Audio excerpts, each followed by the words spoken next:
This tank right here is proof that sometimes simple is better. Just a couple months ago, I was battling very heavily with Cyano in this tank. I mean, it was everywhere. As you can see, it is pretty much gone. We have one little spot on this side right here that's still getting it, but that is nothing compared to what it was looking like. There are a couple different things that I did to get rid of the Cyano, or, you know, pretty much get rid of the Cyano, but ultimately the easiest things are what kind of solved the problem. To start with, I adjusted my flow. I have this double nozzle on here, and I just kept tweaking it until I felt that the most coverage was happening. This seems to be a pretty good spot where I have some surface agitation over here, and then this one's kind of pushing around. With this method, the only spot that seems to not be getting hit is that little left side right there. Before, everything had it on top of the rocks, back here, up here, all over the place. Another thing that I did is every time I would water change, I would suck off that top layer of Cyano,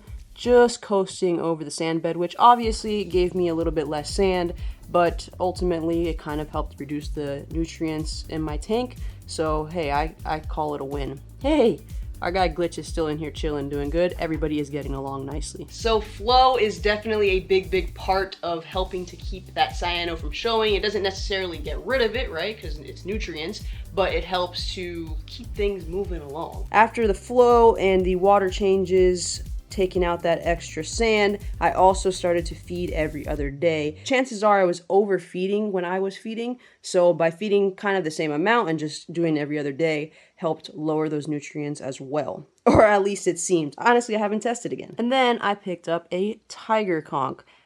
This guy just does work with cleaning up the sand bed. A couple weeks ago, you guys saw he was making a little path around the sand bed, and now he is just, you know, moving around, getting the glass, the sand. He is constantly working, and I highly recommend tiger conch just to help keep that sand bed a little bit cleaner. You could really tell the algae difference with the zoas on the back wall. They were kind of getting choked out before with just extra algae and whatnot, and they are looking okay right now. Unfortunately, we lost those that I really liked over here. They just, no matter how much I would blow them off, they would just keep getting like suffocated by the cyano. But now the zoas are looking really good, which is why I'm going to put another one over here somewhere in a second. Also, I should probably mention that the glass is so dirty because it has been 2 weeks since I've done a water change and 2 weeks since I've cleaned the glass.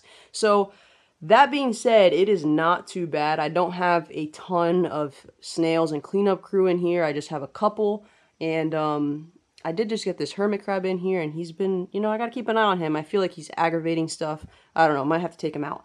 But for 2 weeks, this is looking great. Before, I was getting cyano buildup in literally like 3 days, just the whole sand bed covered again. So we are definitely doing great. Oh, that leads me to the next thing, light. I didn't make a humongous change to the lighting. However, I did reduce it an hour, and I changed the settings a little bit more. I have them on for a total of 7 hours. And when they start, they're just at 15, 15, and 5. And then they go to peak lights by 4 o'clock. I can't remember exactly, but I think this is blue and UV. I put both of those at 100, and I put the whites at 15. Everything is just looking much happier, fluffier. Look at this.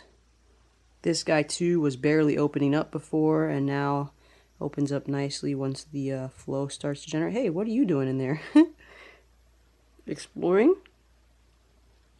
Nom nom nom nom nom nom. I'm so happy that they're all getting along. It's really good. Flow, lighting, water changes, and then I added a little bit of GFO in the back only because my levels were so high. I still have a little bit in there, but most likely once I get rid of the last of it, I'll be able to take it out, and I think I'm going to stick with the ChemiPure packages that I put back there. So like 2 weeks ago when I did the water change, I threw in also a ChemiPure blue packet. One of the small nano ones, I could probably put 2 in this because it's a 12-gallon. I do think that that also helped contribute to cleaning this guy up. So in my old tank that I used to run, I would only have Purigen and ChemiPure Elite in that tank, and that's all I ran in it. That was just kind of like the word on the forums of what a lot of people use, so that's what I did. And it's kind of what I stuck with. In my 65-gallon display, I also ended up going back to that where I just run ChemiPure and Purigen. Currently, I have a little bit of GFO in there just because my phosphates were getting a little bit high again, but I just keep it really simple. Looking back here, like I said, I'm due for another water change to suck out a little bit more of that buildup down there. But as you can see, I took out the little hotel blocks that I had. I just don't have good luck with that stuff. I feel like that was also a contribution to what was keeping my levels high. So I dropped that out and I just put in that little nano pack back there. Filter floss right here, which also needs to be cleaned because it's been probably a week since I've cleaned that. Below the filter floss, I have that GFO, that little bit of GFO that I said is in there. So that will probably be coming out soon. And I'll just have this Chemi-Pure back here. And I have to look to see if there's a really small Purigen that I could throw in here, or if I just have to kind of bag it up myself. I did notice the biggest change when I took out those hotel blocks 2 weeks ago. Oh, and I also took out, I had a package of carbon back there. I took that out as well because it was probably exhausted. So that was the biggest change, I feel like, in, you know, in the Cyano. Just to be clear, I'm definitely not saying do that 100%. There are a lot of people that run those in the back and run other ceramics and a bunch of other stuff, and it works great for them. It hasn't worked great for me. So all I'm saying is if you're having issues, maybe try it. See different things. I'm not saying, you know, like don't completely exit out and say you're never going to do it again, or, you know, definitely don't do everything at once. Like, this was all a process of over a couple of months, doing little things here and there to kind of slowly tweak things, and that last little bit is what finally made the difference for me. You don't want to do everything at once for, you know, multiple reasons. First, you don't want to shock things, because if you're making a bunch of changes, everything at once might be overwhelming for the tank, the corals, the fish, the inverts, everything. So just make little incremental changes, and then that way you could also see what may or may not work for you and your tank setup. Speaking of what may not work for my tank, I keep freaking gluing this Ghani over here, and something keeps knocking it over, which is annoying because it was looking really great in that little corner right there, and it opened up nicely. Anyways, because the tank is doing better, I want to add a couple more corals into it, and I'm gonna get them from the Red Sea tank. I don't want to take a lot of stuff from here. I just want to take some toadstool, because I have a piece down here. It's just right here doing nothing, so I figured I'll bring that guy over there and see how he does in that tank. Might look nice, give it a little bit of a flow and motion. And then I also want to bring over some zoas. This guy we already have in there, but it's only one polyp. So I'm thinking I'm gonna see if I could cut off a little bit of the frag and give it a little bit more. And then over here with this guy, I wasn't gonna bring it, but also I'm gonna see it's just growing crazy and it's doing nothing for me there. So I might as well just throw it on the back wall. And that's it with this tank. Honestly, I am not too thrilled with it. It's just, there's stuff that's just overgrowing too much and it needs to be like significantly trimmed back. Things are suffering. Like, look at the grafted Monty up here. All this portion is not looking great, but all of the new growth is looking great. So I'm thinking about just literally cutting all of this and then replacing that back there. But I don't have anywhere, like, I'm pretty sure this will just come back once it's out of that area and healthy again, but the problem is that I can't do it all at once because I don't have space. So that's why I've kind of been doing like little pieces. As you can see, that guy down there, that piece right there, and trying to sell those. But, you know, local coral sales have been going kind of slow. So if you guys are interested in any coral and you're local, hit me up. I got some stuff, just overgrowth. I got grafted Monty, red Monty, toadstool. I got an ASD Rainbow Millie frag here, Space Invader. I don't know what else. That's pretty much all I got. Everything else is encrusted onto the rock, which is another lovely thing right there. All right, let's try for the easiest one. Oh, look at that. Just drop him right in there. I really don't know if I actually want to take this or not. I'm undecided. This one. Oh no. Hate it when that happens.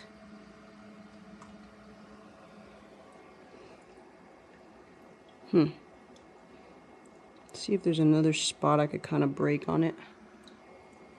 Not good, guys. This might have to be a two-hand operation here. Yeah, alright, I'll be back. I figured it out. So now we have 3 corals that we can drop in the tank. I want to put the toadstool somewhere over here. I'm just gonna try to like jam it in to that area. I don't know if it's gonna work or not. Jeez. Alright. Like, if it could... Nope.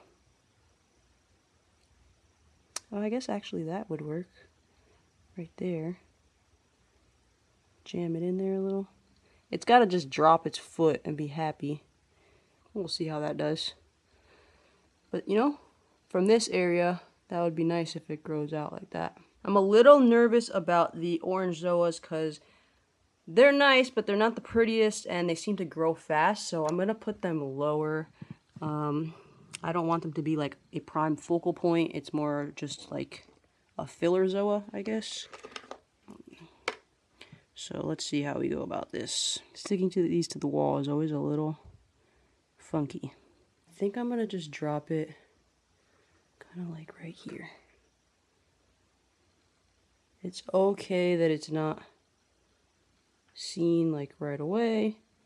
I don't mind it. Like I said, I'm just trying to get that. You already see the orange kind of peeking around it. But that's green, that's orange, so that'll be a nice little contrast there. Hopefully. That actually glued pretty well. That guy right there is that single green polyp that we have. So we're gonna just stick it right by that. Oh, hi fishies. We're just gonna stick it right by that little area. No. There we go. Those are probably going to need a little time to recover because I think some of the glue on the drop got over the zoas, but hopefully they'll come around. You see, look how nice that Aleviopora is opening up. If I could just get it to glue on that side where I glued it. We are going to try again. If at first you don't succeed, brush yourself off and try again. Try again. See, like I want it to fall right in there. All this just needs goober gobber. Okay. Pumps are back on. Let's see how everything opens up. Everybody is settling in nicely. That Aleviopora seems to be sticking right there. I like it from this angle. Hopefully it continues to grow and stretch and kind of cover up that lovely super glue ball there, but other than that, it's nice. The toadstool over here is opening up a little bit as well. It's sticking in that little cavity, which is good. I think it definitely gives a little something to this side. Hopefully, now that it's in a new tank and has a little bit more light, because before it was at the very, very bottom of my other tank, it will start to kind of plant its foot and spread out a little bit more. And then you could see the zoas on the back wall over there. Not the most amazing placement in terms of like the rocks currently blocking it. Once they start filling in, I think it will be nice because everything will kind of start blending together. Next water change, I will suck up that little last bit of cyano there. I'll also suck out the back chambers again for all that extra buildup, and that should keep us looking pretty good. Those little simple tweaks to my reef tank really helped battle the cyano monster. Hopefully it helps you guys as well. I'm excited to see where this tank goes now that we don't have to worry about the corals being suffocated by algae anymore. I hope you guys enjoyed the video. Thanks so much for watching, and we'll see you in the next one. Later.